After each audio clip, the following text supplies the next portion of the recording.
listening to Night Callers Bigfoot Radio. Good evening and welcome to Night Callers Bigfoot Radio. You're here with me, Lauren Smith, and tonight we have Bigfoot Stacy on. He is a Bigfoot researcher, a paranormal investigator, and filmmaker, and an all-around really busy guy, I found out as I was trying to put this show together and list all of his projects. So here he is, the man, the beard himself, Bigfoot Stacy. How are you doing tonight? Hey, how are y'all doing? So, I'm really glad to have you on the show. We've been chatting for about a week or so, and I've gotten to know you through all of your different projects, and I've been keeping up to date on your latest adventures. Y'all, this guy is so busy. Like, I'm trying to keep this one show afloat, and he's got, like, projects in every realm that he's keeping afloat. It's insane, but you're doing a great job. I mean, you put your all into the projects, it looks like. The way my mind works, if I have some just like a whole lot of downtime and I'm not doing nothing, I'll feel exactly like that. I'm not doing nothing with my life, right. That I'm like, so it's better for me to absolutely use up all of my time, because I also, I still got a family and stuff. Right. On top of that. But, I probably would be terribly depressed if I didn't do these things. And it's all things that I love. So, it works out, and it seems to be working out. I'm chugging along. How about that? Well, I've reviewed quite a bit of your stuff in anticipation of this show so that I could come up with some questions and also just listing everything you did. Everything that you've done so far, you really have it seems like you put your all into everything, and I really admire that. For instance, so I watched the Skunk Ape Lives. Right. Which is a documentary that you did over the Skunk Ape, and it was so well put together. I really enjoyed it. A friend of mine had actually recommended it to me before I brought you on the show, and I really enjoyed it. It was a really well put together documentary, really well researched. Well, so like that movie has been done for like 2 years, right? Mm-hmm. So I screened it to like 700 and something people out at the IBC International Bigfoot Conference out in Washington. Everybody loved it. And then they come up and they told me, like, because some of the guys on there are too Southern and I didn't have like text on there. There's one guy, bless his heart, this guy named Jim. He sounds like Boomhauer, especially once he gets comfortable and starts talking. So he's like, just a big male, whatever. And it's like, whoa, hold on. But I've hung around him enough that I can understand him. But I didn't think about that when making the movie. So I used that audience, as a litmus test. Everybody liked it, but I didn't like it myself because it was a different film then. It was way different film. And I mean, the recreations and stuff were still the same, but the way it was put together, the segues, the way it went into each, the next part. And I just hit like a writer's block with it. I was like, okay, hey, I've got some really good mashed potatoes right here. Mm-hmm. I got to have some gravy to go on this shit that's half-ass decent. So that's where I was stuck at. And then I have to give the credit where credit's due. RPG, Ryan Golimsky, I think that's how I pronounce his last name. Mm-hmm. Forgive me, brother, if I didn't. But he told me, he's like, man, what are you doing? He's like, just talk to me. Talk to the camera about the skunk ape. Right. He's like, talk to it like if I was sitting there. He goes, tell me the shit. This is you, bro. This is all you. And I'm like, oh my God. He's like, I know you've seen Unsolved Mysteries. And I was like, yeah. Oh my God. Okay. Yeah. So, talking to him, and see, I had met with him because he lived in Los Angeles, and I was out there for the American Film Market, and he came and met me and my buddy Stevie, and, we had some drinks, and I was like, hey, bud, I'm just really stuck on this. We've had it done for almost 2 years now. And so I also, he watched it, and then like 3 months later, he got back with me and told me that. And so I did it, and we put it out. We really didn't promote a whole lot for it. We just put it out, and then I kind of did the promotion, went on a few podcasts and stuff like that. But I was just kind of just getting it out of there. It's like, all right, finally, I got something that I'm half okay with. I like this, So we threw that out, and I didn't expect the response to be what the response was. Like, literally a ton of people have hit me up and just told me, hey, man, what a great film that is. And so I'm going to do another one, Skunk Ape's not really been touched on as much. Right. And I feel I kind of have my own special little place, you know what I mean, in the community, because there's not really a lot of Skunk Ape researchers, especially that are, you know what I mean? Like, right. I mean, there's a lot of people that look for it, but at that, I don't know. I know all the history about it, and I'm in love with the subject. So, and it's not flooded because everybody does Bigfoot. Everyone does Bigfoot. The skunk ape is really not touched on except for by people in Florida. Right, and who else is like making content and stuff? So it's like there's not really no skunk ape documentaries. Now, granted, I believe the skunk ape and Bigfoot are probably very similar, one and the same. However, there's a different name for it, so hell with it. You know what I mean? Yeah. Like. I mean, it's the skunk ape. So you go over in the documentary, you do touch on why it was called the skunk ape, and you also touched on when it started being called the skunk ape, which actually it hasn't always been called that, and it wasn't until there was the sighting and it had the white stripe. And up here in the Panhandle, actually on a golf course. Some guys were playing golf, and damn thing was in the woods. Come out and like growled at him or something and turned around and headed back in. So, and that was, forgive me on the years, that was in the 70s. Okay. So, I think it was in the 70s. I think 76, I think is when you said it was in the documentary.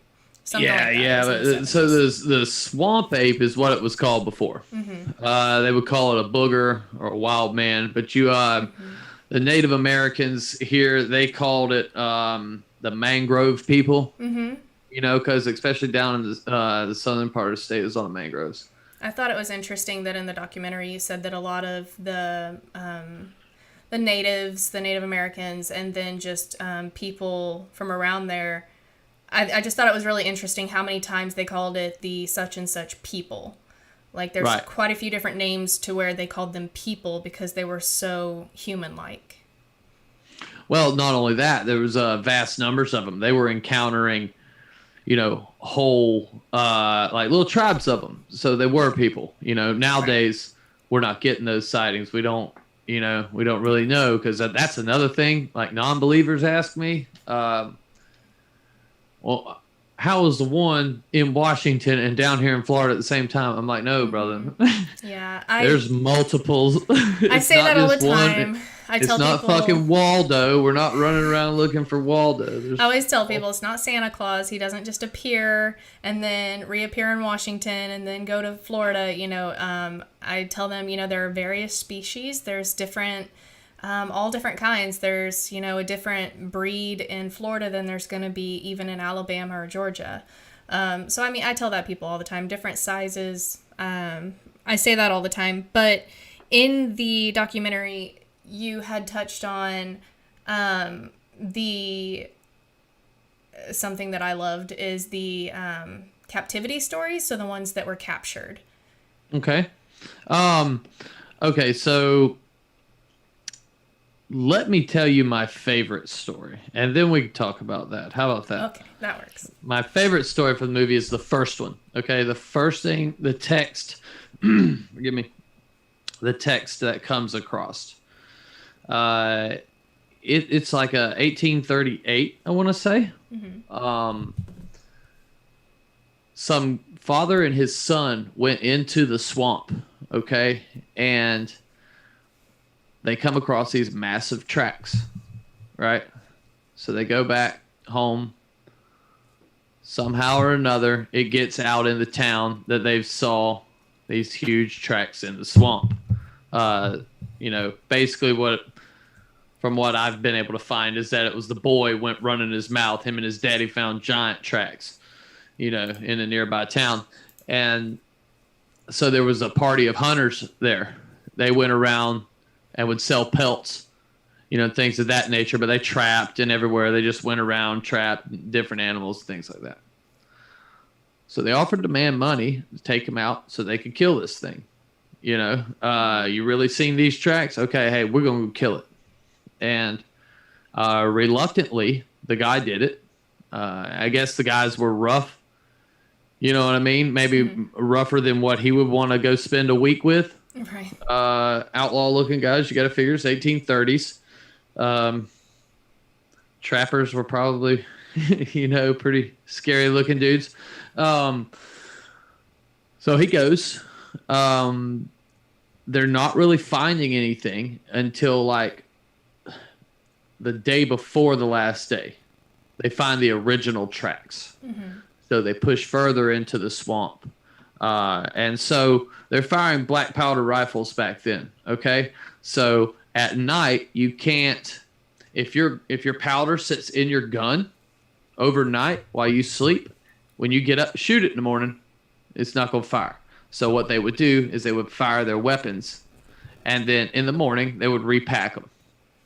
Well, they fired their weapons into the bushes, and the damn thing was there watching them, and came out and killed 4 of 6 of them, completely pulling the heads off of one of them, or pulled the head off of one of them. You know what I mean?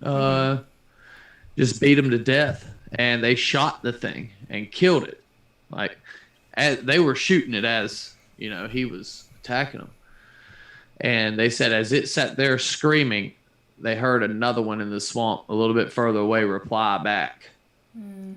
So that is my favorite story, because there's also that was in the Okefenokee swamp. And there's another story from that same place called Man Mountain, and it's an old native legend. These natives, they got lost in the swamp, and the Okefenokee swamp is massive. So they got lost, dehydrated, whatnot, and these beautiful women with golden hair appeared and saved them. They gave them, food and stuff like that, and then they nursed them back to health, and they said, hey, y'all have to get out of here because our husbands are giants and they're covered with hair and they're going to kill you if they see you in this part of the woods. And so that was a native legend,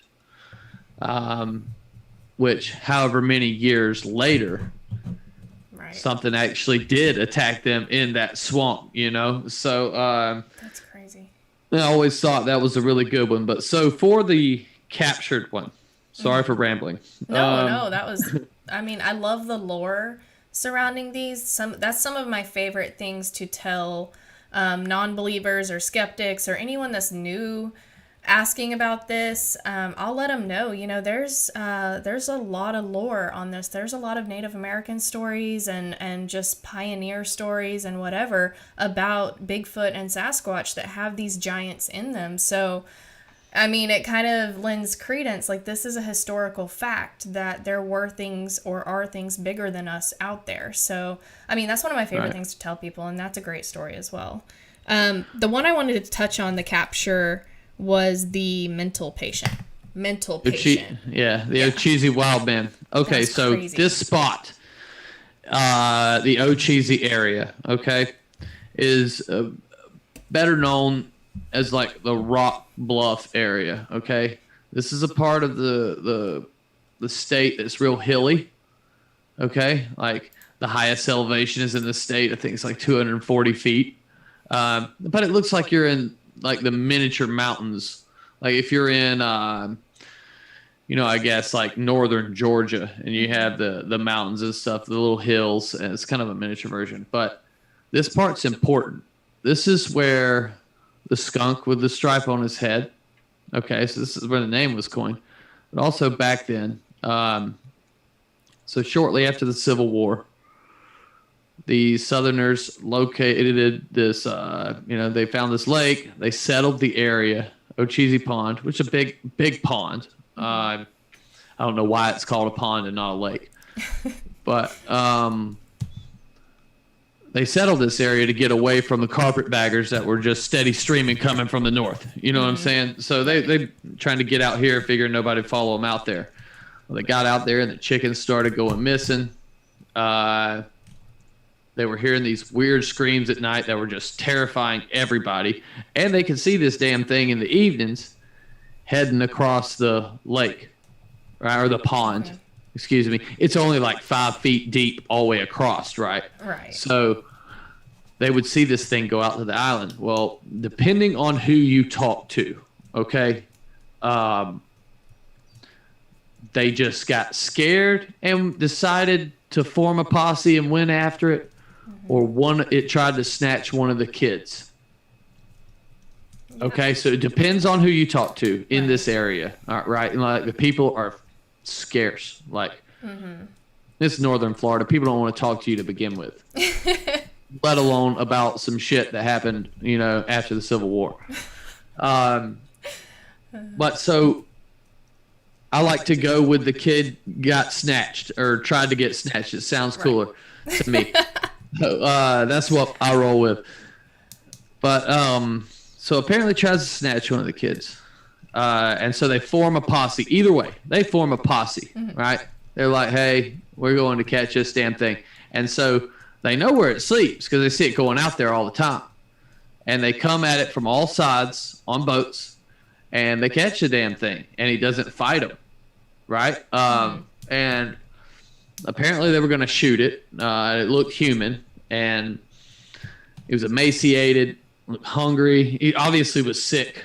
He was struggling to get by for whatever reason, probably old. And they chained him up and they said, well, we can't just kill him. People got rights these days. You know what I mean? That was like that was the first real time the country was having to treat everybody equally. So I also think that had something to play with it. They didn't know what it was. Right. You know what I mean? Like, we don't want... We don't want them union boys down here telling us we're doing wrong. So they took it to the governor. The governor's like, why did you just bring this thing in my governor's mansion here? William D. Bloxham, he didn't take kindly to it, but so he was also just kind of, dumbfounded. The thing spoke, but it didn't know English. Right. It spoke something. These guys didn't know what it's talking about, and it's probably just some gibberish. But it did enough for them to make them think it was a man. So they checked all the local asylums. Nobody, nothing, right? Nobody's missing anybody. So they're like, okay, hey, well, go ahead and send him to the Florida hospital. And they did. He was admitted as a John Doe. Some people say he lived 3 years. Some people say he lived 2 days. Either way, he is buried there. And they did put a building on top of the grave. Okay, so that hospital in itself was completely terrible. So many people died there that they had full-time undertakers working for them to process the bodies. They're like, all that land out there? Yeah. The buildings are on, like the newer buildings and stuff, it's all on graves. There's people buried out there all over the place. Yeah. So he lies in there somewhere.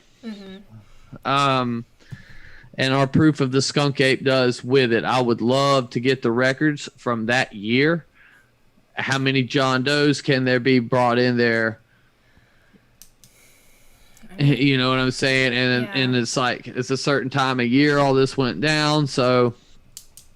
Yeah, I know that in the documentary you said that they, didn't find the body. That's why, because buildings are buried on top of it. And that, they don't even care to hear it.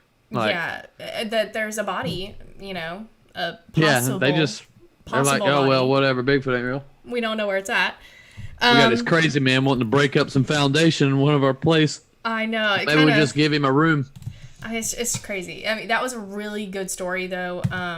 From there, you had kind of talked about there was a different, another capture story with a juvenile, but I kind of want, and that was also a good story, but I don't want to give away the entire documentary. You guys, go to Amazon. It's free, and it is well worth your time to go watch because it is really well researched. Like, he put in the time. I have my pointer pin. Okay, that's how important this is. He put in the time and effort on this documentary, and it is very well researched, very well put together. It was a really interesting watch, but I want to move into the Rangers interview. How did you get that interview? Because that was freaking fantastic. I was sitting, I'm not going to lie. I had a craving for Brahms. Okay, I don't even know if y'all have Brahms in Florida, but it's like an ice cream store that sells hamburgers. It's amazing. It's one of my favorites. It's my guilty pleasure, right? So I had a craving for Brahms. So I go to Brahms. I'm watching that part in the drive-thru. I pulled into a parking spot to finish this part with the Rangers interview because it was so good. I could not take my eyes off it. Like, it was so good. How did you get that interview? I went to church with that guy. No way. Oh, yeah, I know him. Insane. I know him. So, I've known him since I was little. How did that come up? Right, so he probably was my age now when I first met him. Okay? So, well, actually, no. I would have known him, within a few years of this incident happening to him. Okay? So, obviously, the man doesn't tell anybody. However, Dad gets the footage. Okay? Dad gets the thermal footage. Right. Which we'll talk about later. Yeah, we put it on we wait till Cliff gets his stuff done. Yada yada. It comes on it comes on the local news first. Mm-hmm. Right? The next day, we put it out on the internet. So it comes on the local news first. He had seen that, okay? And then I think it was after, I don't know, maybe he's seen us on TV, okay? And knew he was doing it. And I seen him at the gas station. And he said, hey, why don't you and your daddy come by the house? I want to talk to you about something. I ain't seen this man now in 20 years. Right. Well, I take that back. I did. Yeah, I had seen him one time before then on the Wakulla River. Mm-hmm. But that was it. So this man's still around here. He's still around. And he's like, hey, I'll tell you this story, but you can't, So apparently once he passes, I can tell. So, but it doesn't look like he's a perfect health right now. he's a good dude. He's not. Yeah. He didn't tell me this on his deathbed. It wasn't one of those confessions. It was just more or less he wanted to tell me. He's like, hey, listen, you're barking up the wrong tree. He was always telling me I needed to work on disclosure because it's already been proven. You ain't doing nothing new. I don't want to give the story away, but anyways, there was a bad forest fire here back in the 90s, mm-hmm. and he worked it, and he ran one of them over, and somebody government came and got it, and then hushed him up, right? So that's a synopsis of it. But yeah, he was more like, hey, these things have been studied. Right. They know damn well what these things are. Yeah, it's proven, just not to the general public. And him not wanting to come forward. Mm-hmm. Because I was just like, dude, you just told me this shit? Yeah. And I can't tell nobody? That's so rough. Because you do cover it in the documentary. It is covered in the documentary. His account, his experience. So you guys, if you go check out the documentary, that's all in there. I just kind of wanted to know the background story on it, so thank you for sharing that. It's pretty phenomenal, and the Lord brought us together. It's on par with a lot of Jesus works in weird ways, my friends. Bigfoot. The Lord deals in Bigfoot. He did that Y'all time. had no idea till this show. You're welcome. You know, that interview though, it was I've heard that a lot on different podcasts from other people. Someone I know personally has had that same experience. So now, hey, a bunch of people took that story because I put that out shortly after he told me. He was like, well, you blur my face and it was on my YouTube channel. Yeah. And like 20, 30 of these websites, they start putting my stuff out. You know what I mean? And no credit. No. Like no credit as in, hey, he got this. This was him reporting this. It's just, nope, the story's out there. I put my stamp on it. You know, it's like, man. The Bigfoot community is really bad about doing that. About, oh my God, look at this amazing thing, and sharing it all over the place and not giving credit to the person who put it out there. And it is, I mean, that's in the scientific community, they would have the pants sued off of them for that. But in the Bigfoot community, no, not so much. In the broke Bigfooter community. Exactly. We're all broke trying to afford FLIR and everything else that, we need. So yeah, we don't have that. We don't have the luxury to sue everybody. There's been a couple lawsuits that have stand out in my mind, but I mean, you can't really do much with it. Someone very close to me was talking about suing someone for defamation of character or something like that. And they were like, well, you're a personality. You can't do that. And the person close to me was like, what are you talking about? I'm not a personality. And they were like, you're well known in the community. You're a personality. You can't actually do that because you already put it out there. It was crazy. Anyway, moving on. I can't go down the rabbit hole of the Bigfoot community or else, I'll be all depressed. All right. Skunk Ape files. Okay, we're going to cover the thermal footage, which is also included in the Skunk Ape files. The Skunk Ape files is a series of documentaries, a documentary series. I don't know how to phrase that you do. It's on YouTube, and it's really good. So I've watched, I think there's 4 episodes now. I've watched all 4 episodes. Oh, my podcast? No, but the series you're doing on YouTube, the Skunk Ape files, and you have the thermal footage on there, and then you have a couple things with you and some other dudes doing some research. Oh yeah. Hey, so I got a lot of stuff. You have too many projects. You need a board. So me and my buddies would go sometimes to some certain places, and I hate making those Bigfoot shows where you've got a group of guys hunting Bigfoot, and it's like Expedition Bigfoot or Finding Bigfoot, and that's really lame.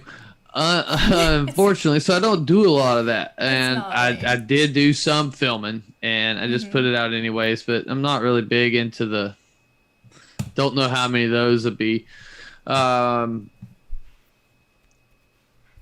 I like the whole going alone at it, because the problem is anytime you're doing anything and it almost makes the content not worth making. Yeah. Is that if you have something happen, people are going to say you're full of shit. Pretty much. And so, and there's good reason, okay? There's television shows out there that do this on the regular. Mm-hmm. I can't name one Bigfoot television show that didn't do it.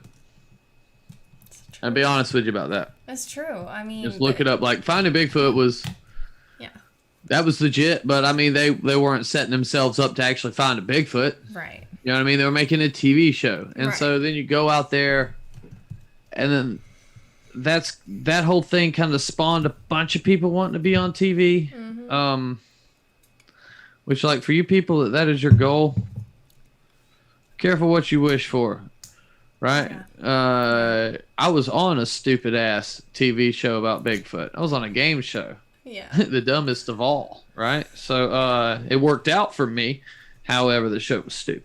Yeah. Are you allowed to say that? You didn't have to sign any disclosures or anything that you never badmouthed I did, but I'm released now. I'm released now. I talk whatever I want. They ain't even a television channel anymore. Well, I will say the only the best thing about finding Bigfoot was that Bigfoot was taboo to talk about before Finding Bigfoot came out. And after that show came out into the real world and introduced Bigfoot into mainstream, now, like before that show, if I would have mentioned Bigfoot at work, I probably would have been fired for being just a weird person, right? Weird, unstable. But after that show, if I mentioned Bigfoot, people had questions. Oh, that show Finding Bigfoot, or oh, what do you think it is? Oh, you really believe in that? It was a lot more accepted. And even now, so Night Callers has been on for over a decade, right? So before Finding Bigfoot, we had this tiny little group of people that would come and listen to our show. It was great. After Finding Bigfoot shows like ours blew up. Like, I mean, Sasquatch Chronicles. I mean, so we took a hiatus. Sasquatch Chronicles came in and they blew up because of this, because people were more comfortable coming out with their stories. They were more comfortable asking about Bigfoot and looking into Bigfoot. And, so I know that like 98% of the shows out there are just, you cannot expect to go out in the woods with a full camera crew and actually catch something worth catching, right? You can't. Nope. And you can't expect to look any kind of legit. I'm sorry. It's the truth. So, but... then you have like... there's this really good... And I'm on... and I don't know how many people know this guy. It's a really good documentary on YouTube. And this guy does it like... Les Stroud does. He goes out there by himself. Right. Okay. And I think it's like Expedition Sasquatch or something like that. Mm-hmm. Right. It's really close to Expedition Bigfoot. And I remember the title being, it had like 70 something thousand views. I mean, but it was really put together well. And this guy just goes out there by himself. Mm-hmm. And, he was way out there, or at least so it looked, Right. So I guess you just have to, if you're going to watch that stuff or if you're going to make that stuff, you have to, it is what it is, man. I don't know. It's hard to film a bunch of people at once and then go back and edit and all that shit. It's, yeah, it gets tedious. I'd rather do other stuff. So like I make a few episodes of this and go to something else. Yeah. I'm not a fan of editing and everything. Even putting together just a slideshow for this show is just, I'm at my limit because I stress over it. I'm a perfectionist and I stress over that stuff. So, anyway, so we're going to move on real quick. We're going to cover this piece and then we'll move on to paranormal because I have questions about your paranormal experiences. Right on. So the thermal footage. If you guys go watch the Skunk Ape, why can't I say that? Skunk Ape Lives on Amazon Prime. You can see the backstory behind the thermal footage with Stacy's dad actually telling it from his point of view. And I want to say that he kind of gets emotional, not like he cries or anything, but you can tell they actually show a clip from right after it happened, and his dad is terrified, you guys. And I have been there before in that moment where you are booking it out of a really hairy area and your voice gets high and you are just, scared. And that comes across on that film. And so I know, it's so easy to be like, oh my God, that's a hoax. Oh, they hoaxed it, whatever. It's so easy to say that from your armchair sitting behind your computer screen, having never been out in the woods. It's really easy to say that. But if you listen to this video on that documentary, it comes across like he was terrified of what he saw on that thermal, which is what we're going to talk about next. So if you can kind of give the backstory to that thermal, I would appreciate it. So, okay, this area is also the Ocheesee Pond area. Okay, we're literally like maybe 10 to 20 miles as the crow flies. Right? Right. So in this same area, I have my first sighting in November of 2011. Okay. When I have that sighting, I'm done with everything else. Okay. Because the way I was like, holy cow, I just actually seen one of these things, and I could get this close again. Why hasn't nobody gotten this close? And then I look up the Bigfoot community. I'm like, oh, okay. Yeah. That's why nobody's gotten that close. Everybody's fighting. They're not they're not actually teaming up. So, but anyhow, so I like quit my music, went all in on it. My dad's seen how serious I was, so he got a thermal camera. He sold his boat. We got a thermal camera, and we've been, trying. Yeah. So, we've been doing it a few months, and he would go with me, but it wasn't that he really thought there was, we were going to find anything. But we did. So he called me on a Tuesday. I was working, and I was like, yeah, sure, I'll go camping. We'll go camping tonight, because I had the next few days off. I worked 12-hour shifts. So it's like you work Monday, Tuesday, Wednesday, Thursday off, and then you work Friday, Saturday, Sunday. You know what I'm saying? So that happened. We went out there camping. We were just playing some music, and we heard knocks. And I told him, I was like, hey, man, we need to go out there. And he's like, it's just the wind blowing the trees together, Oh, yeah, sure it is. And then he goes, if we hear another one, we'll go out there. And right as soon as he got it out of his mouth, there's another knock. But this one had like a, and then knock. It was like it swung. You know what I mean? You heard it grunt when it swung. Like it did a tennis serve. Yeah. So we go out, and we cut the White Zombie up, or I think Muse was playing at the time. Yeah. So we walked down the trail, and the bushes, the palmettos, were super high. So we were able to kind of, if we had the lights out, we were kind of sneaking out. So we thought, we're sneaking past the guard, and you hear things on the left side of the trail, hear things on the right side of the trail, and then we get down there, and you hear something up on the ridge. You hear thunk, thunk, thunk, thunk, and then it stopped. And so he looks up there with a thermal and sees it sticking out of this one side of the tree. Mm-hmm. I'm filming him with a handy cam. We have no lights on. So the camera, you'll see it's in black heat, which is just a palette. You can change the color. Like people, they think thermals are just supposed to be white hot. You know what I'm saying? I had that question when I shared this footage. I told you, I messaged you and I said, I remember this footage, and it blew my mind, and I shared it with everybody because this is the first footage that you can't argue with that. And so I sent it to everybody, and I was like, oh my God, look at this. And one of the questions came back, why isn't it white? And in the documentary, your dad also explains, it was hot and muggy and wet. Everything was white. So you guys changed it. Well, so like the trail, you could see the trail, and like snakes stood out better on this because it would make the trail white, right? Because it was cold, it would kind of, and it had like rained, not hard, but just like a Seattle rain, where it just kind of like drizzled for a few hours. Mm-hmm. And so everything was washed out on the thermal. You couldn't hardly see nothing, And I guess maybe that's because of the humidity in the air or something, and it being so hot. I'm not really sure how that works. But anyways, he stepped forward, what he's seen, and kicked a palmetto when he did. And it come out. And then he turned and run. It was like, get your gun, get your gun, get your gun. And I'm like, whoa, what's going on? What's going on? Now you figure, we ain't got no lights on. You can't see your hand in front of your face. And he's just watched something. I have no idea what the hell he's seen. I don't know till we get back to the truck. And that's after we tear our tent down and shit and get out of the woods. Right. The thing people don't, I try to tell people is like, I believe there were more.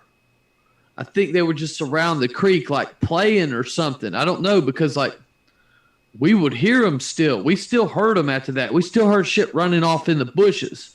Right.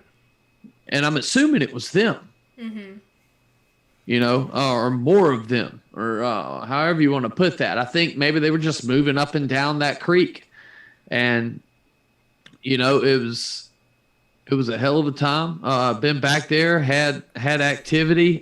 You can't go there now. Hurricane Michael destroyed the place. Oh, man. Every tree that was there is like been broke at like 10 feet off the ground. And we're talking about some of these trees are hundreds of years old. That's thick pine trees. Yeah, it literally looks like a atomic bomb went off. Yeah. And it's strange because you didn't really kind of realize the topography of it because of all the trees and shit. But now that the trees are gone, you can actually. It's like shave somebody's head or something, Yeah. So. So I have some questions. So you said you think there were more than one there, and that's supported by your dad. He said that he saw a head poke out on one side of the tree, and then he thought he saw it on the other side of the tree. And he thought it was raccoons when he first saw it, and so he did see multiples. And then when he kicked but that was the same one.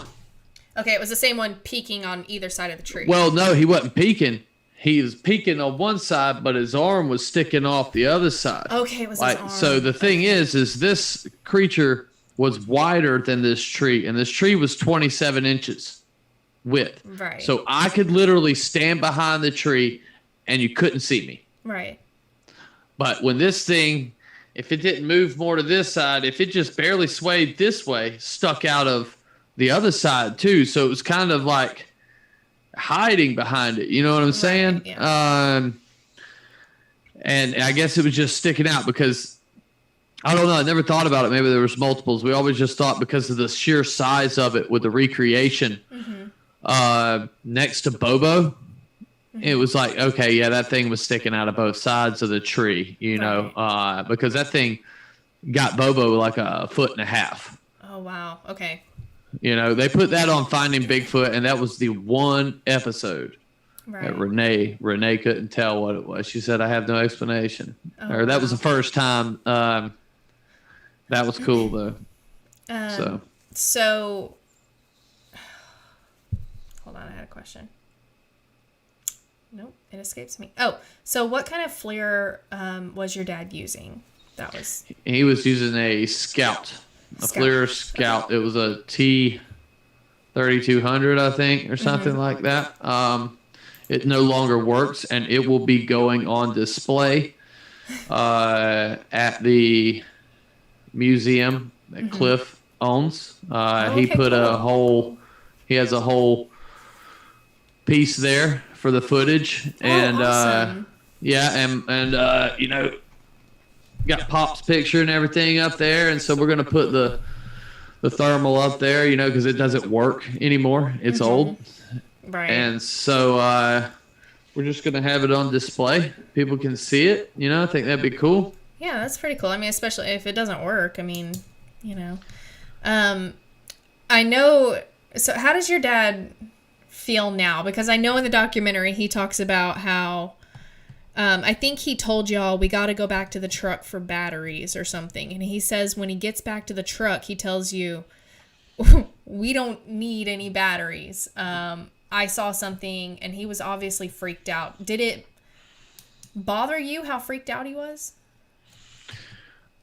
When I found out why, at first I was thinking it was a cat. I was trying to think what, and I got him to say it. But then when I saw it, I was like, that's what we're out here for. Right. But you see him become a Bigfoot believer on that, on the Skunk Ape Lives. You see him go from, I'm confident, in my own skin where I'm at. He's an Army Ranger. Right. He's good to go. And then his world changed right then. It was the footage of you guys leaving the area. I mean, that was raw. That was some emotional stuff. I mean, he was scared.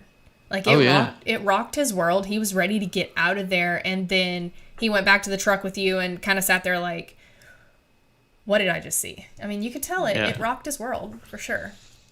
All right. Yeah.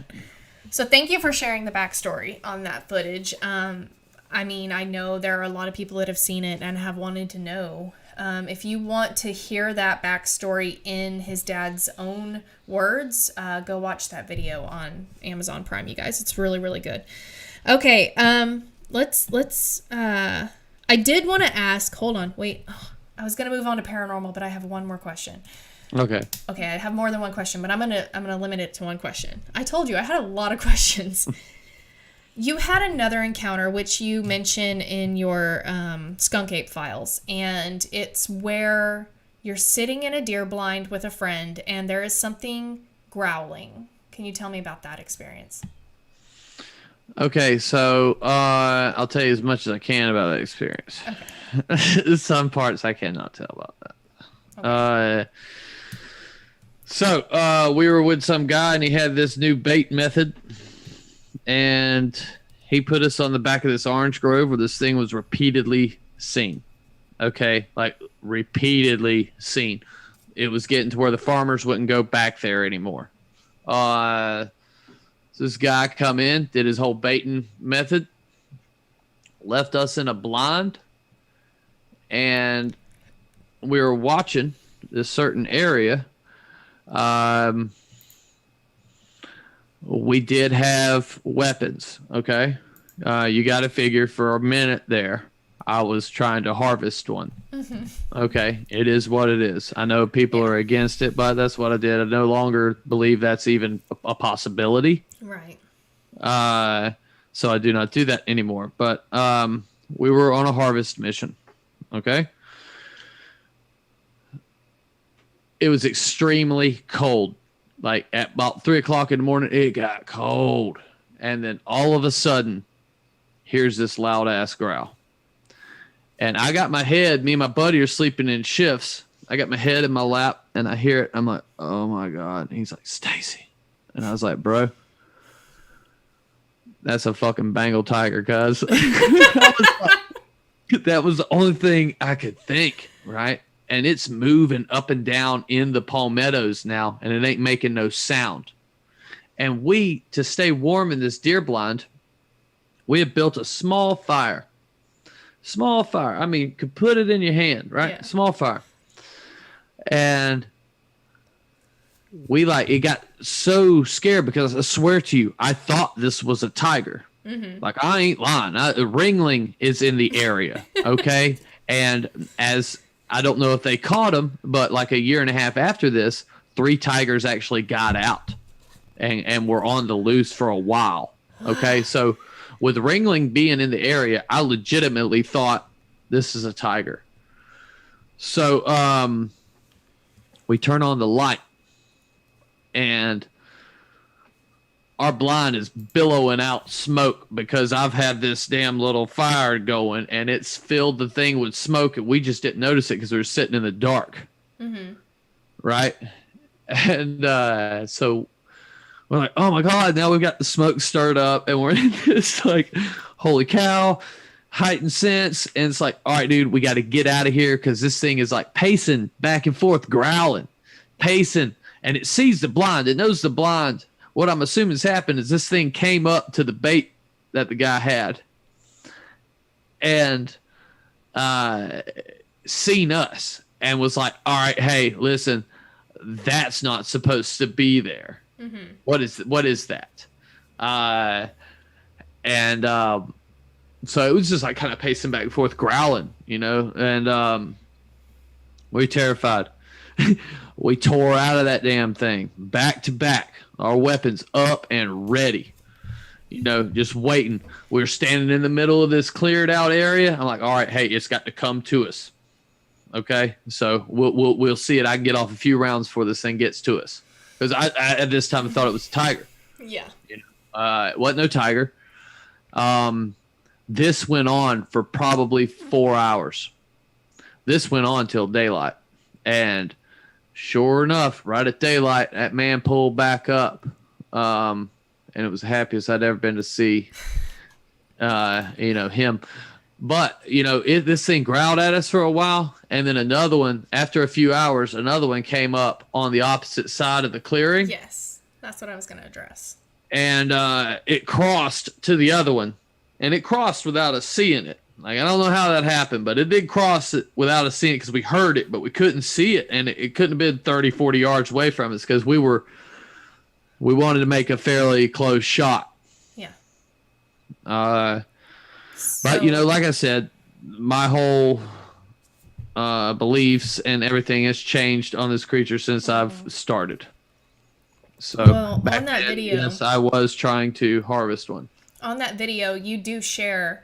So he shares on that video. He shares audio of the growling, and it's like, so I've been growled at, and it was the single most terrifying experience in my life. Because I'm not gonna lie, it scared the crap out of me, and I had to grab my seat and physically hold my butt to the chair so that I would not run, because that's how scared I was, because it sounded like a tiger.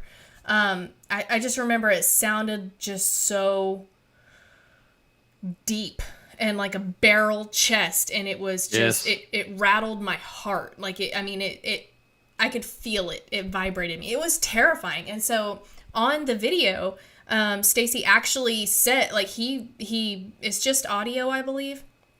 And you actually let us hear, and it's like, I'd say a deep purr, but it's deeper than that.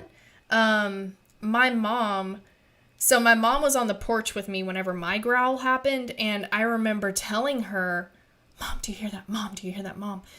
And she looked at me, and I was so terrified that she says, "Oh, it was a semi-truck on the road. That's what it was." And I remember looking at her like, this thing is like 10 feet away in the bushes growling at me. That's not a semi-truck. You live in the middle of nowhere. That's not a semi-truck. I was freaking out. Full freak out mode.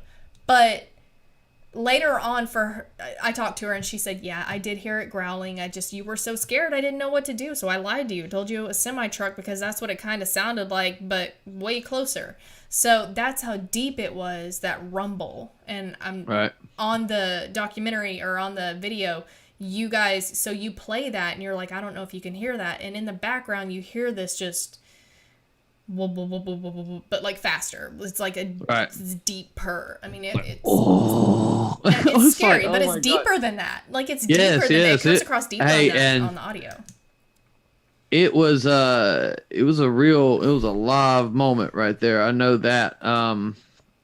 It got our goat. We were scared, because it went on for hours, and it moved in and out of them palmettos. And like, unless you've walked in that stuff, you don't know. You just don't do that. Nothing does that. That was the puzzling thing. It's like, how is it sweeping us here and not making a sound? So Garrett, the guy, he comes to pick us up. And so he has his catch dog, right? So his catch dog, he catches hogs with, right? Well, this dog's also treats panthers. This dog don't give a damn. Like, he's ready to go. Right. He turned that catch dog loose, and that dog run into them bushes and come right back out. He didn't want no more of it. Whatever he ended up getting the smell of, he didn't want none of it. Huh. He did come out. And now I had heard that and seen that, like on Boggy Creek Monster and stuff like that, but that's actually a real thing. That dog actually come around and got back in the truck, and this dog would jump on a 300-pound hog. Yeah. On the on your other documentary, Skunk Ape Lives, actually one of the encounters, one of the witnesses on there talks about how his Rottweiler would run into anywhere. He ran through a deer trail, and he came out whining, and he was like, "Nope, I'm good. Thanks, Dad. Let's go." So that's all I have for Bigfoot. I did want to cover your paranormal experience because you're such a multifaceted guy. So, Bill and Stacy's paranormal journey. So that would be with Bill Brock. So, you guys, tell me about why you started Bill and Stacy's paranormal journey, because it sounds like you guys are onto some pretty big things. So I just wonder if you could tell me kind of what you've done and what you have on the horizon. Okay, so like, we had pitched a TV show, and it more or less started warping into something that it wasn't originally, right? And it got to the point where it was like, hey, I don't want to do this anymore. Right. And let's don't move forward. Let's go ahead and stop. Y'all have completely changed the name. we're doing something I've never done before now. Like, what the hell is going on here? You know, we were pitching this show. I don't want to do this. So we did it ourselves, you know. And so we're able to live stream to people. And, you know, they feel part of the investigation. We go to some really cool places. We did basically a road trip. And that's what we do. We'll get up and we'll go somewhere for like 6 days or something. I think the first run was 7 locations in 6 days.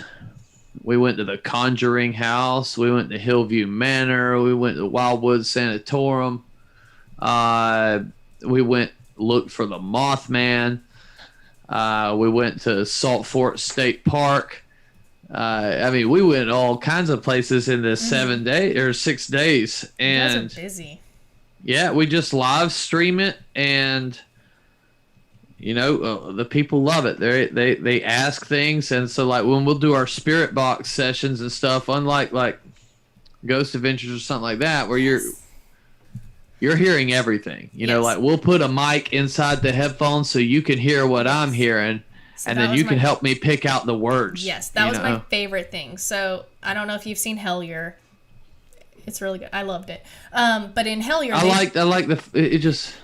it was done well. It's like, I don't know, it kept repeating the same things. I was really into it at first though. They did repeat a lot, and they kind of bounce all over the place. They kind of hit a lot of different things. But in Hellier, that was actually the first time.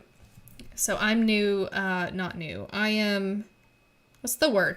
I'm not as knowledgeable about paranormal research as I am about Bigfoot research. So Bigfoot research, right. I know that frontwards, backwards, and sideways. Paranormal, I'm not as knowledgeable. So the spirit box and all of that, whenever they did it on Hellier, you know, he was saying the things, and there's just so much room for hoaxing. Interpretation and hoaxing. I mean, he could be saying blah, blah, blah, and then they could go edit that out later and be like, yeah, he totally said tin can, but you guys do it different. And so when you and Bill were talking about this on the show the other day, I was ecstatic that you guys do this to where the listeners can hear exactly what the person wearing the headphones are hearing. That is that's amazing. And they can also hear whoever's asking the questions. So they're hearing the whole thing. Like our whole thing is, we're not bullshitting you. Like we went in the Conjuring House and nothing happened. Well, it did. The spirit box did say my name. How many times do you hear Stacy on the radio? You don't really. Not yet. Stacy got a new band. But anyways, so check it out. It's actually nice really good. Plug there. But yeah, we don't want people to think anything's we're pulling anything. We're not. You know what I mean? We just want to see what happens. So like we've had some really, really neat things. Like I was filming, I felt some water run down my ribs, you know, like I was sweating bad or something. And Bill's like, hey, that's what just happened to my leg. All right. And then we pulled up my shirt, and then I had gotten scratched, and like it's getting redder on camera. You know what I mean? And it didn't feel like a scratch. It just felt like there was water running down. But anyways, we try not to. We want everybody to feel they're involved, and then the viewers hear the things that we don't. You know what I mean? Like when you have, because I think the last time. We had about 88 people watching us live over 3 hours, and they wasn't all the same 88. So you get people to watch for about 5-10 minutes, and then they'll come back a little bit. You know what I mean? Right. But when we ended it, we had like 3,000 views or something. So it's like we had that many people watching throughout the program. So it's getting bigger, and I think we only have about 1,200 followers right now. But you got to figure we have not invited one single person to that. It is all organic. To me, if you think about 1,200 people in the same room with you, it's a lot of people. Especially if you think about the COVID measures, that like doubles it. Well, so people love it. People love the live stream, and you know, which was very obvious. So we were sleeping on these makeshift. I don't know. I was cool with it. It was just a cushion. I was going to sleep on the ground. these people that were watching us like, no, you ain't sleeping out there. There was a bear out there. And it's like, okay, yeah, there's a bear out here. So what? Somebody bought us hotel rooms. Oh, okay. And they're like, hey, you're staying here tonight. And then they would like buy our food. And basically, through donations, the paranormal journey didn't cost us anything. Like, we were able to go broadcast, stay in these hotels, stay in these haunted houses. Right. And the people that watched it paid for everything. Right. So it's an unbelievable process. I'm very thankful, you know. That's huge. That's this is gonna sound so corny, but you guys are keeping it real. You're being as transparent as you can, can be, which we try to do in the Bigfoot community as well. But I'm gonna give a shout out here to Michael Waldy. He's doing kind of what you guys are doing. He goes live as often as possible, and he is setting up a situation to where he can have a live 4K camera going during his investigations. And that's for transparency. That's so that you guys can convey what's happening in real time and be legitimate. And so that's what you and Bill and everybody are doing on your team. And I think that's awesome. I mean, it comes across as you guys are wanting the audience to be there with you in person as much as possible. And I know on your live show or live podcast that you did the other day with Bill, you actually talked about how much of a process it was to set all that up to make that possible.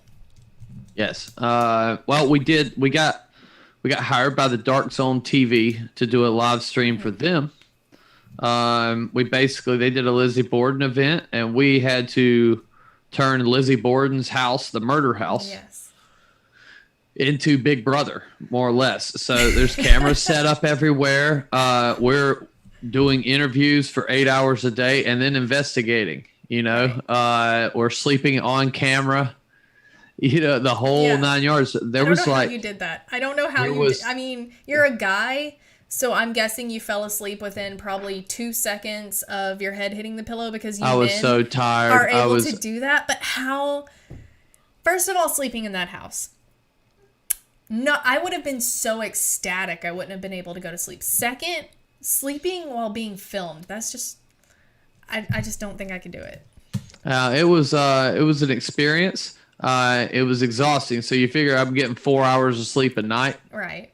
You know, and it was fun, but that was just, you know what I mean? So that house wasn't bad though. It was the Maplecroft, the one she moved to. That was the most haunted location I've ever been to. That house actually is haunted. I can't tell you the Conjuring house actually is haunted. I didn't have nothing go on there. I had something legitimately go on there. Wildwood Sanitarium's haunted too. That place, oh my God.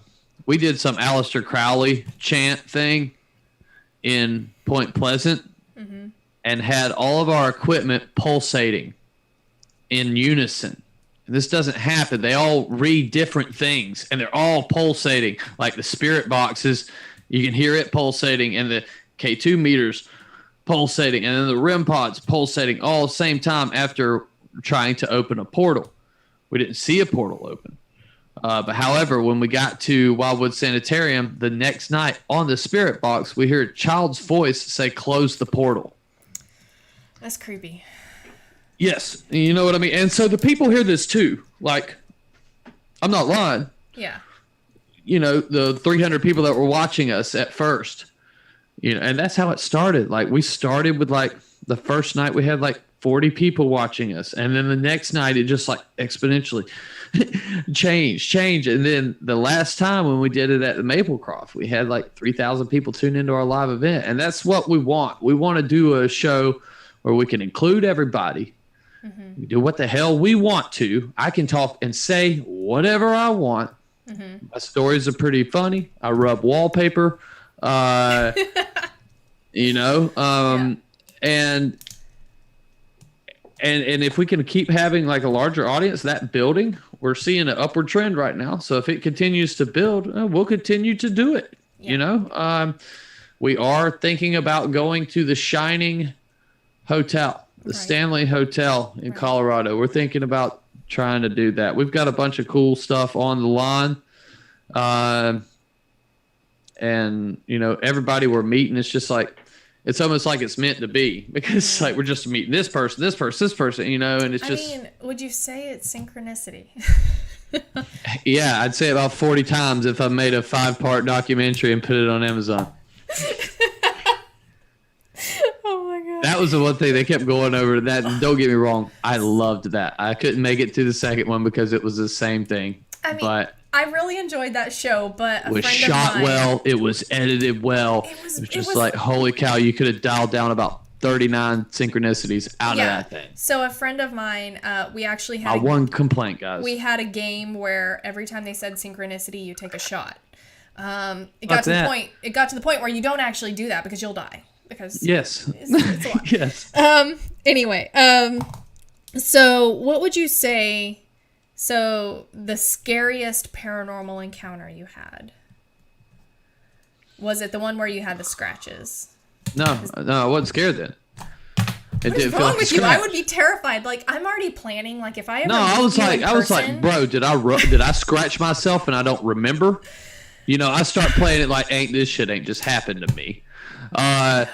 Probably the most startling was the thing at West Point or Point Pleasant, looking for the Mothman and doing the Crowley thing because I heard a voice in my head that wasn't mine. Yeah, that would freak me out. And that led to the next night. I think, probably one of the most scariest moments then too, is because like I get angry with Bill all of a sudden. I have to walk off, and I could have swore he said to me, "You talk too much for this." And I was like, "Wow, did he say? You can't say things like that, dude. Don't say things like." I became irate, like wanting to bash this dude's face. We rolled the tape back, and he don't never say it. That doesn't sound like Bill anyway. No, it's not. I mean, he's but really like me chill. and Bill are tight. We're good, y'all buddy. have this great camaraderie. I mean, y'all have this great connection that comes across as you watch your podcast and stuff. So that's crazy. If I ever meet you in person, listen, if I ever meet you in person, I just want you to know, don't be offended if I walk up and just Sage is just running all over you. Okay, I'm sorry, but like you put yourself in some situations, it would terrify me. I would be bringing home something with me, you know. Well, yeah, I mean, that one got me because when we watched the tape back and it says, he says, "Hey, follow me in here," and I promise you. I heard, and I became so angry. And then so later that night, we close the portal. We don't close the portal. I go to bed. I'm hearing stuff running up and down the stairs all night. Cannot sleep. I've been up like 27 hours or something like that. And I'm becoming just this. I'm wanting to kill myself. I'm thinking about all these terrible things. Mm-hmm. And I never think this stuff. Right. And then like 6 o'clock, I still haven't went to sleep. Now, you figure we've traveled from West Virginia, and we're in New York at this point. We're in, like, western New York. Right. Over by Buffalo or somewhere. I'm exhausted. So I go down, pack everything up, take everything to the car, and then I just, like, break down. It's like just an emotional, everything just, come out of me at once, and I didn't go back in that house. I said I ain't going back in there again. I can, and you don't think it was just sleep deprivation? You think it was? I think sleep deprivation is what helps you experience this stuff. I think Aleister Crowley, before he performed his rituals, his seances, would completely exhaust himself for like days. He wouldn't eat. He would run himself because he believed that it broke down the veil, that your mind puts up a veil so you don't see the other world because it'll fuck you up. Right. But he believes you can break that down through sleep deprivation. And we know sleep deprivation causes hallucinations. But the things, are you hallucinating? Are they really fucking there? Was this man right? Right. Because he would seriously make himself, run, and just get to where he couldn't hardly stand up. And then he'd perform his seances. And that's how he'd see these things. I mean, and to give him credit, the dude drew an alien, a gray alien, like 60 years before anybody reported him looking like that. Right. He said he brought this thing through a portal and he drew it. He said he talked to it and stuff, and it's what we consider gray aliens today, and he was the first person to do it. Right. Well, first of all, I have to say sorry, Stephen.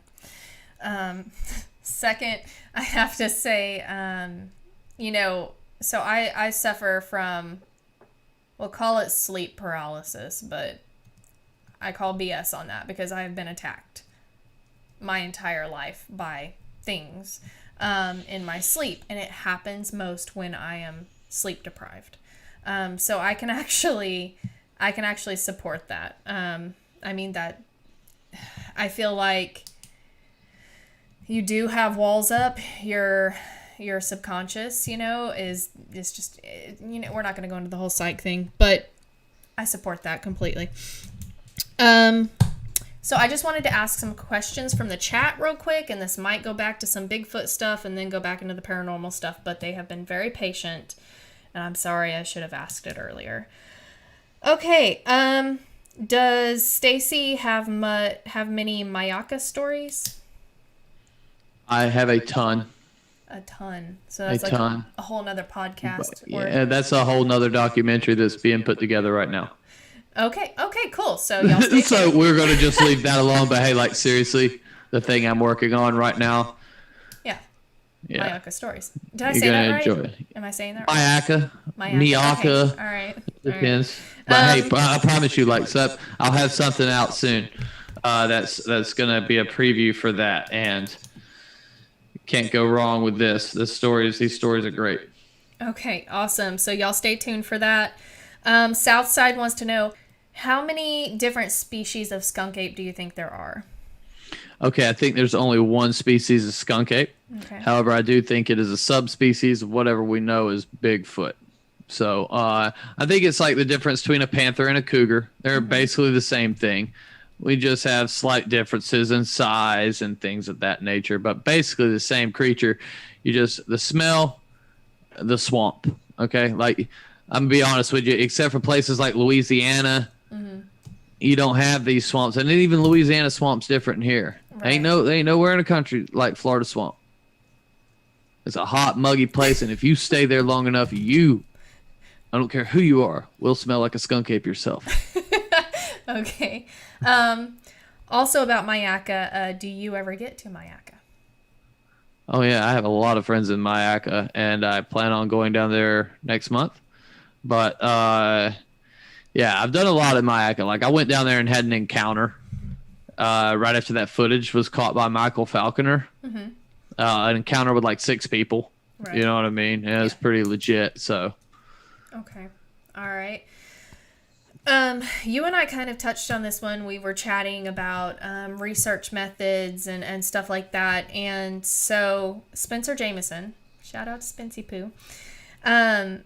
He wants to know, Stacy, when you're finding tracks, do you ever see the tracks of them moving on all fours, and can you describe it? Also, do you find physical sign of them using trees, like up in the trees, to avoid leaving tracks? Oh my god! I can repeat that if you need me to. No on that. No on the last part. I thought they used trees, but there's no real. I can't find no proof of that. Problem is, I'm stuck on the ground. So, You're just not trying hard enough, obviously. Right, but. As for the tracks, all fours, the tracks are so hard to come across, anything, maybe I have experienced it, but, it would just be, maybe we were thinking of it as a front bear paw, Yeah. It's hard in this substrate down here to really find tracks. Okay. So that's not a big thing that we do. We'll find impressions. It's never nothing that's castable, Right. Okay. All right. I'm just going to give it just a second if there are any other questions from the chat. And if you want, good Lord, I'm breaking things down over here. Any other projects that you want to promote before we go? I know you're always working on something. Okay. So I put a short film out called My Journey with Monsters. Okay. It's on Amazon Prime now too. It's about a guy named C. Wayne Wilson. Some of you may know him. Some of you may have preconceived notions of whatever. Some people call him a hoaxer, whatever. This man believes what he's seeing. He's one of the most interesting people I've ever met. Very entertaining. So I was like, bro, yeah. He hired me to make this short film for him. And I was like, dude, listen, no, we can't do that. You have to do this. And so we made My Journey with Monsters. I'm making a longer version called The Gift of Sight to kind of explain it, how, because he believes people are on different frequencies. And so like, whereas he's seeing bushes, or I'm seeing bushes, he may see something sitting there, and he believes it makes sense what he's talking about, because it's like, okay, I'm colorblind. So if you see something as green, I'll see it as red. It doesn't mean that I'm wrong. Right. It means my perception's different. So, hey, maybe there's something to psychics and all these people that can see these things, But anyways, so that's coming up. I got a new movie coming out called The Pit. It's a feature film. It stars Les Stroud and myself. We play two old war buddies who connect after many years. And we are walking in the Florida woods when the ground opens up and swallows us. And we are stuck with no food in a cave with no way out. Okay. And go. You know what I mean? So, So it's not like a lot of the others that you've put out. No, this is a psycho thriller. Okay. So like you see down in, and it was really cool that Les did this, because this movie gets very dark. Okay? Like very insane. Because what will happen if you're stuck in a cave with some dude who more or less is bipolar, right? And he's all over the place. It's you, him, and your dog. He's wanting to constantly eat your dog. Yeah. But you have no food, you have no way out, and you're in somewhere that nobody knows where you're at. Nobody's looking for you. Yeah, in reality, that's going to take you, you're going to have psychotic breaks, and it's going to test. It's going to push you to the limit and test you. And you can see that in any survival story of anyone who's been in a situation even close to that. So, that sounds like a really good movie to me. So, I think there's one more question. Okay. And so I'll cover that real quick, and then we'll call it good. All right. What is your view on the Skunk Ape and connections with UFOs? Okay. I don't know what these things are. Right. I know enough to know that I don't know what they are. Right. I have had a UFO encounter and a Bigfoot encounter at the same time. It wasn't a sighting. It was knocks. We found tracks. Tracks led into the field, and then they just stopped. Mm-hmm. Okay? So there were impressions in grass. We have discussed this, yes. Yep. And if there's one thing I'm good at, I can track you. Mm-hmm. If you walk out in the woods in front of me, I can track you. I can come to you. Okay? Your tracks just don't stop. Right. Okay? So, are they UFOs? Are they aliens of some sort? Maybe they are. Hey, I'm not the one to tell you that they're not. My thing now that I'm going on, after meeting Wayne, of course, it popped this in my head. I'm looking to find somebody who has seen just a Bigfoot or just a skunk ape. Not, I've seen a skunk ape, I've also seen a UFO, or I've also had a paranormal encounter. Right. I'm making a strong case right now with people that I know that have had multiple. If they've seen a Bigfoot, they've seen a UFO. Yeah. Maybe there's something to the people that these things it's happening to, and it's not necessarily whether there's a connection with the Bigfoot and the aliens or the Bigfoot and the paranormal. The connection is actually the person's able to experience all these things. Like some people see things. They're not lying. They just may, for whatever reason, be chosen or touched or something like that. Not touched in a Joe Biden way. Just like, you know what I mean? Like maybe they've been picked or something. So. No, I think That's definitely something to explore. One of my favorite things to say is nobody has the corner market on Bigfoot. All right? Nobody can take you out there. Well, okay, there are people that say they can, but they've never taken me. So there's nobody that can take you out there and be like, you look right there, that's a Bigfoot. That's my friend. His name's Daryl. Yep, we get together on the weekends. We drink beer. That's his wife, Esmeralda. There's nobody that can do this. Oh, there are people that say they can, but until I meet them and I see it, So, for me, I have seen ghosts. I've had experiences with paranormal, and I have seen a UFO. But I have not seen a Bigfoot. So, can you put me on this, sub list of people that, will hopefully one day see a Bigfoot, but that's my thing, is that, yeah, that's what you're saying is... I'm not finding people that just seen a Bigfoot. Mm-hmm. Right. So I'm asking everybody this now, and then it starts this whole long other conversation. Yeah. No, that's an interesting way to research. I think it's a way that people haven't looked into. I could be wrong. Maybe somebody's already looked into this, but all you people out there listening, ask yourself the same question. If you claim you've seen a Bigfoot and you've seen a Bigfoot, have you seen a UFO? I watched a UFO with 18 other people that night, plain as day. Right. Unidentified. I don't know what it was. It was a damn big ass fireball, but just hovered in the sky. So very, very, very odd stuff I'm finding with that. It seems that somebody's experienced all of it. If they experienced one. I mean, that's definitely worth. Maybe there's something to this frequency and having your chakra aligned. Maybe. And David Avocado Wolf or whatever his name it is. Listen, check it out. Let us know. We'll have you back on with your findings of finding that one person that has had a Bigfoot experience and nothing else. So you just go type that up. Get back to me later on that. Right on. So I think that's about it. So we'll go ahead and call it there. Thank you again for coming on. You have been a phenomenal guest, as I knew you would be, because you're so multifaceted. And I just want to say again how well you do the things you do. So yes, you are into the Bigfoot. You're into paranormal. You make films and stuff. And I just want to say to the Bigfoot community real quick, people are allowed to do multiple things and still be considered a legitimate Bigfoot researcher.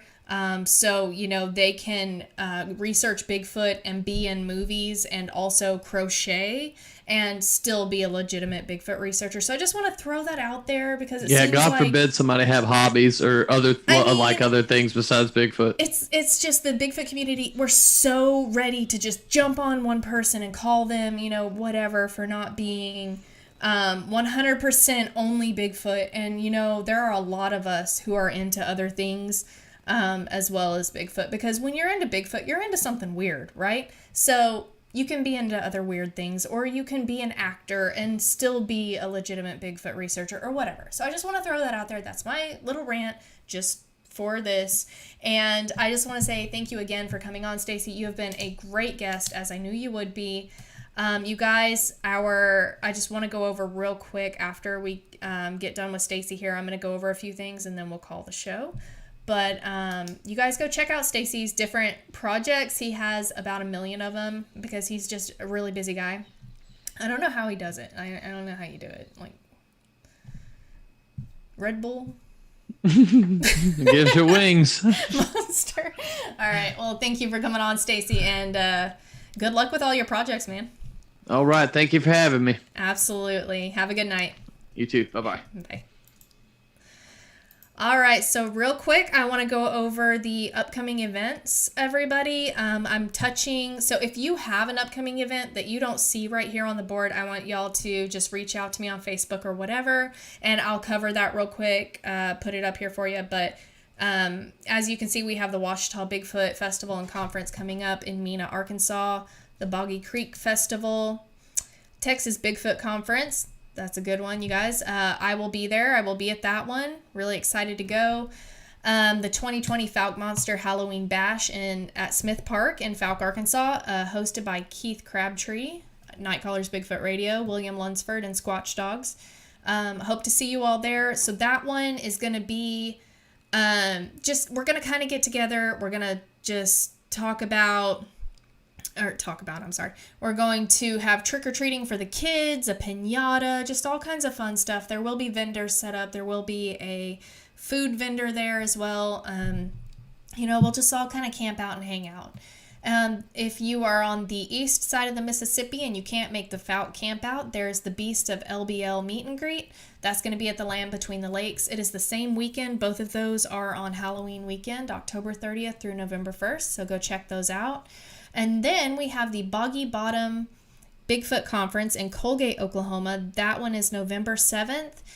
I want to let you guys know that is for a good cause. So that goes back into the school, and it's going to help their robotics program. This new age is all about technology, so y'all make it happen. All right, so for our next guest, we have Seth Breedlove on September 27th, 2020. I'm so excited to have Seth on. You guys might know him from Small Town Monsters, along with many, many, many other projects that he's on as well. It seems like these guys are so multifaceted. I don't know how they keep all the balls juggling in the air. I don't know. I'm doing great to keep this show on. So you guys check me out on September 27th. I'll have Seth on, gonna chat with him. You guys join in the live chat so y'all can ask your own questions of Seth. And I will see you guys next time, September 27th, 2020. All right. Good night, everybody.